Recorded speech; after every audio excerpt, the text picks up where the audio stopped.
ఎంతో జీవనోపాధి కోల్పోయేటువంటి అవకాశాలు ఉంటుంది కాబట్టి ఇక్కడ ప్రభుత్వం కూడా తమను అర్థం చేసుకుని తమకు న్యాయం చేయాలన్నటువంటి ఒక విజ్ఞప్తిని మాత్రం ప్రభుత్వానికి అలాగే అధికారులకు చెప్తున్నటువంటి పరిస్థితి.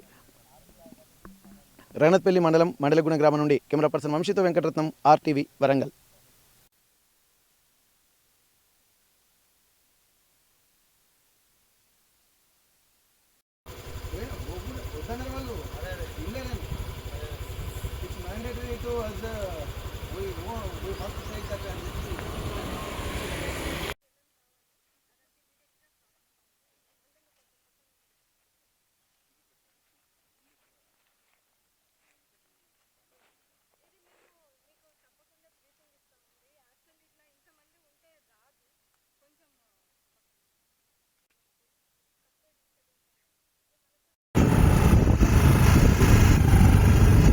ఫ్రేమ్ సెంటర్లో పెట్టాలి, ఎటు తిరిగినా ఫ్రేమ్ సెంటర్ రావాలి.